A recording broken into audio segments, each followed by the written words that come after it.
여러분 안녕하십니까? 포항 MBC 뉴스투데이입니다. 오늘 대구와 경북은 대체로 맑은 가운데 일부 지역에는 소나기가 예상됩니다.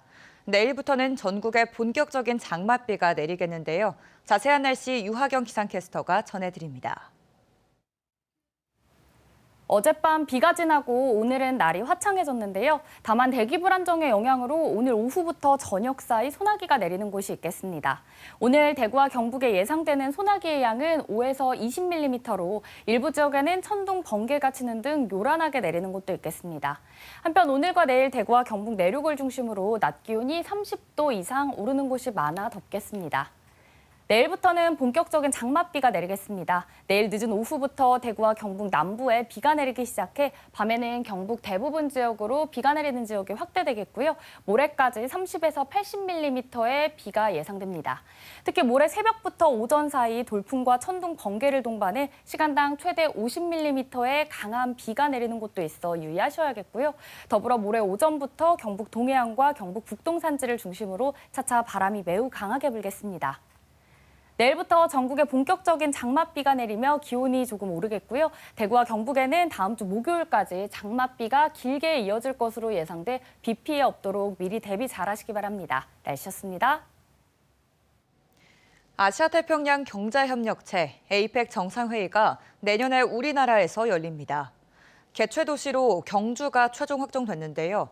경상북도와 경주시는 성공적인 APEC 개최를 위해 준비지원단을 구성하고 지원 방안 마련에 들어갔습니다. 임재국 기자가 보도합니다. 아시아태평양 경제협력체 APEC 정상회의, 21개 회원국 정상과 강요 등이 참가하는 대규모 국제회의입니다. 지난 2005년 부산 개최 이후 20년 만에 우리나라에서 열리는데 개최 도시로 경주시가 최종 결정됐습니다.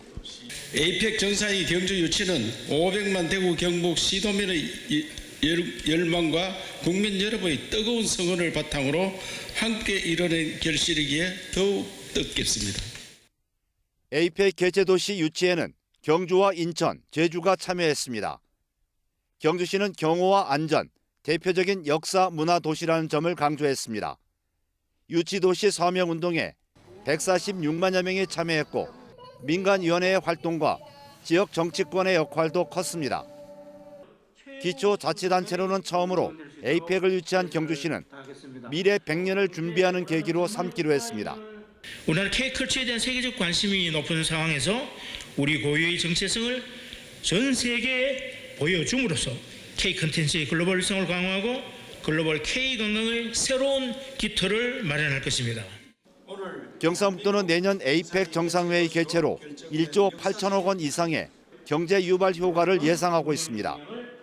또 성공적인 개최를 위해 경주시와 공동으로 지원단을 구성하고 실행 계획을 세우는 등 본격적인 준비에 들어갔습니다. MBC 뉴스 임재욱입니다. 포항시가 산업통상자원부가 주관한 국가첨단전략산업 바이오 특화단지 공모에 선정됐습니다. 특화단지는 포항의 강소연구개발특구와 안동의 바이오생명 국가산단 등 약 586만 제곱미터가 대상 지역이며 포항시는 방사광 가속기, 세포막 단백질 연구소, 포스텍 등 우수한 연구 인프라를 내세워 경북도 안동시와 협력했습니다. 포항은 지난해 2차 전지 특화단지에 이어 전국 최초로 특화단지 2개 분야에 선정되는 쾌거를 이뤘습니다. 이로써 포스텍 의과대학과 스마트병원 설립에도 탄력을 받을 전망입니다. 30여 명의 사상자가 발생한 경기도 화성 배터리 공장 화재. 포항에서는 촉각을 곤두세우고 지켜보고 있습니다. 리튬 배터리는 특성상 초기 진화가 쉽지 않은 데다 3, 4년 전부터 포항의 2차 전지 기업이 대규모 공장을 짓고 있기 때문인데요. 포항시가 긴급 점검에 나섰습니다. 박성아 기자가 취재했습니다. 공장 위로 시뻘건 불길과 희뿌연 연기가 치솟습니다. 지난 24일 오전 경기 화성에 있는 리튬 배터리 공장에서 불이 나 20여 명이 숨졌습니다. 불은 배터리 한 개가 폭발하면서 시작됐습니다. 이 불이 다른 배터리들로 순식간에 옮겨 붙으면서 연쇄 폭발이 발생한 겁니다. 리튬은 고온에 노출되거나 수분과 접촉하면 폭발 반응이 발생할 수 있습니다. 재충전이 가능한 2차 전지는 충전과 방전 과정에서 폭발 위험이 더 커집니다. 문제는 진화가 쉽지 않다는 점입니다. 리튬 같은 금속에서 발생한 화재는 물이나 일반적인 소화기로는 진화가 힘들기 때문입니다. 수분과 반응하게 되면은 폭발성을 가지고 있고 수소를 발생시키기 때문에 굉장히 화재에 소화하기가 어렵습니다. 그래서 리튬 같은 경우에는 수분과의 접촉을 완전히 차단시키는 게 필요하다. 포항의 2차 전지 관련 기업은 모두 31곳.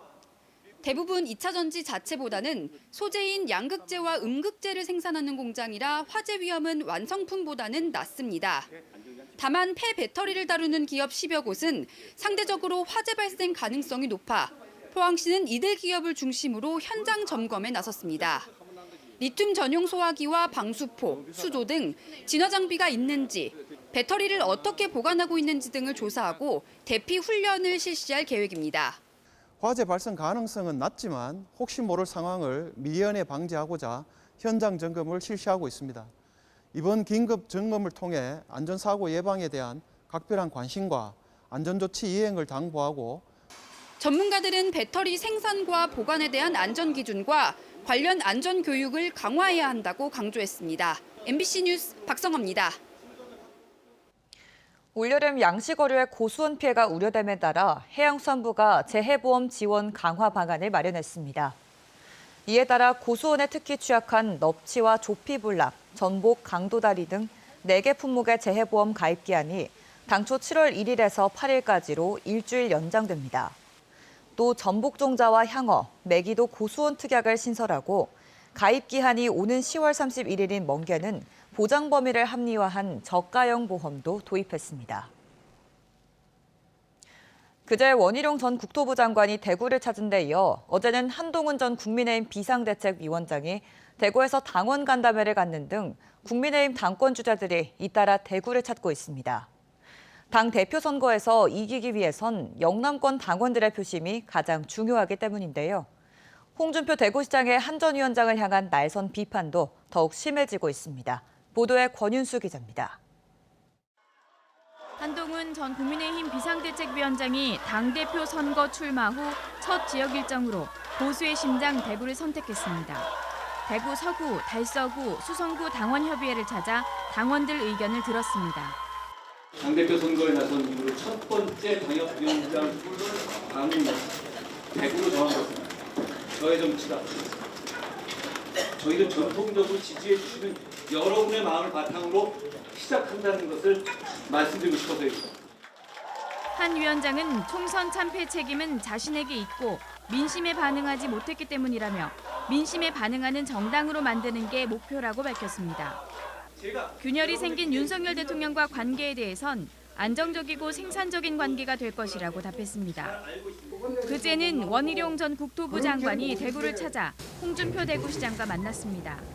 원 전 장관은 자신의 오랜 정당 생활과 정치 경험을 강조하며 영남을 지켜 세웠습니다. 영남이 우리 대한민국을 안보에서 지키거나 아니면 경제 성장을 이루거나 아니면 우리 대한민국의 어떤 자유민주주의를 지키는 그런 정통성의 어떤 정치를 지켜나가는 데 있어서 대구 경북이 국민의힘 텃밭인 또 다른 당권 주자인 나경원, 윤상현 의원도 앞서 대구를 다녀갔습니다. 나경원, 원희룡, 윤상현 당대표 후보는 당의 원로인 홍 시장을 만났는데 한동훈 후보는 만남을 거절당했습니다. 홍 시장은 어제도 SNS에 한 전 위원장을 망나니 칼날을 휘두르던 시절을 화양연화라고 막말하는 사람이라고 칭하며 비판의 수위를 높였습니다. 한 전 위원장은 홍 시장 비판에 대해 모든 상식적인 분들이 어떻게 보실지라며 말을 아꼈습니다. MBC 뉴스 권윤수입니다. 더불어민주당 소속 포항시 의원들은 국민의힘이 자체 경선으로 후반기 의장단을 독점하려 한다며 중단을 촉구했습니다. 박희정, 김상민, 박지룡 의원 등 민주당 시의원 7명은 어제 성명을 내고 국민의힘 의원들이 오늘 자체적으로 의장단과 상임위원장을 나눠먹기식으로 독점 배정을 꾀한다며 본회의장에서 자율경선 방식으로 뽑자고 요구했습니다. 이어 포항시의회 다수당인 국민의힘이 의장단과 상임위원장을 독식하면서 의회 청렴도는 하락하고 최근 의원들의 이딴 비위에도 자정 노력은 없다고 비판했습니다. 상습 학대와 횡령 사실이 밝혀진 장애인 거주시설 안동 선산재활원. 최근 시설 운영법인도 강제 해산됐는데요. 이번에는 안동의 또 다른 장애인 거주시설에서 학대가 수년간 발생했는데 시설 측이 방관했다는 내부 고발이 나왔습니다. 김서연 기자가 전합니다. 사진 속 장애인의 앞니에 다량의 피가 맺혀 있고 입술 안쪽은 넓게 찢어져 상처가 선명합니다. 안동 한 장애인 거주시설에서 같은 방을 쓰는 지체장애인이 폭행한 겁니다. 피해를 입은 장애인은 지능이 7, 8세 수준에 불과한 지적장애인이고 가해자인 지체장애인은 하반신을 사용할 수 없지만 지능은 성인과 같습니다. 상처를 봤을 때 입술이 다 터지고 이빨 사이에도 피가 나고 가해자 말로는 과자 먹다가 다쳤다고 주장을 하는데 시설 직원들은 지체장애인의 가해 행위가 적어도 3년 전부터 있었고 피해를 입은 지적장애인도 한두 명이 아니라고 주장하고 있습니다. 너 화장실로 들어가라 하면서 화장실에 아예 감금을 시켜놓고 200~300회는 될 것 같습니다. 아무리 못해도. 문제는 장애인 시설 측의 대응이었습니다. 직원들은 가해자 퇴소와 기간 신고를 요구했지만 시설 측은 일시적인 분리 조치 외에는 사실상 아무런 조치도 취하지 않았다는 겁니다. 가해자분께서 신고를 해달라고 했습니다. 너희들이 해라고 했습니다. 본인은 하지 않겠다고 얘기를 했습니다. 원장이 학대 행위를 직접 본 적도 있지만 무시했다는 증언도 나왔습니다. 사회복지시설 종사자는 장애인 복지법상 장애인 학대 사실을 인지하면 지체 없이 신고해야 하는 신고 의무자입니다. 까만색 전기 테이프로 선을 그어놓고 거기다 발을 맞춰서 앉지를 못하게 해요. 몇 시간 동안. 이제 원장님은 그 가해자 방에 한 번씩 와서 30분에서 1시간씩 차를 마시고 가는데 이제 원장님이 차 마시러 왔을 때도 그러고 있었거든요. 내부 직원의 공익 제보로 현장 조사에 나선 안동시는 지난 3년간 최소 6명의 학대 피해자가 있었다고 보고 경찰에 고발했고 안동경찰서는 가해 장애인과 함께 시설 원장도 장애인 복지법 위반 혐의로 검찰에 송치했습니다. 다수의 장애인을 이제 구타, 그다음에 감금, 그다음에 욕설, 이제 방임 이런 사항이 있었고 이제 그 사항을 알고 있는 이제 시설장이 그 사항을 조치를 해야 되는데도 불구하고 방임한 사실이 확인됐습니다. 이에 대해 시설과 법인 측은 지난 2월 폭행 사건 신고를 미룬 건 맞지만 그 이전의 학대 행위는 보고가 없어 몰랐다고 해명했습니다. 매달 인권 상한 점검도 하고 수시로 묻고 있는데 거기서도 대두된 적은 사실 없어요. 하지만 재작년 한 차례 시설에 구두 보고가 있었던 사실이 확인됐습니다. 당시 원장이나 중간 관리자가 관련 기록을 남기거나 감독기관에 신고하지 않았던 겁니다. 죽일 정도로 아니었으면은 어찌됐든 분리 조치를 하고 뭐 살짝 때려가지고 때렸던 행위하면서 이거 다 고소하고 할 것 같으면은. 한편 학대 사실을 증언한 직원 일부가 최근 정직 징계를 받거나 해고돼 추가로 보복 인사 논란까지 불거지고 있는데 시설 측은 근무 태만 등 정당한 사유로 징계를 내렸다는 입장입니다. 장애인 인권단체는 다음 주 시설의 부적절한 대응을 규탄하고 직원 보호를 촉구하는 기자회견을 예고했습니다. MBC 뉴스 김서연입니다. 총 무게가 100톤 이상인 선박과 최대 승선 인원이 15명 이상인 어선은 폐기물 기록부를 의무적으로 비치해 관리해야 합니다. 해양수산부는 선박에서 발생하는 폐기물 관리 강화를 위해 이 같은 내용의 선박 오염 방지 규칙을 개정해 이번 주부터 시행에 들어갔다고 밝혔습니다. 또 해양오염 방지 설비에 대한 성능 검사 제도를 시행해 설비에서 중대 결함이 발견되면 보완이나 교환을 명령하도록 했습니다. 울진군은 다음 달부터 울진 사랑카드를 활용한 케이블카 이용요금 환급 사업을 시행합니다. 울진 군민이나 관광객이 왕피천 케이블카 탑승권을 구매할 경우 결제한 금액의 50%를 울진 사랑카드에 적립해 지급합니다. 적립된 금액은 울진에서만 사용할 수 있어 지역 소상공인들에게도 도움이 될 것으로 기대됩니다. 포스코 포항제철소 4고로가 세 번째 개수 공사를 마치고 본격적인 재가동에 들어갔습니다. 지난 1981년 준공돼 지금까지 누적 1억 5천만 톤의 쇳물을 생산한 포항 4고로는 이번 3차 개수 공사에서 고로 철피 두께를 확대해 내구성과 안정성을 강화하고 스마트 고로 시스템을 적용해 초격차 제조 경쟁력을 확보했습니다. 포스코는 이번 개수공사에 5,300억 원을 투자해 연인원 약 38만 명의 고용 창출을 했다고 밝혔습니다.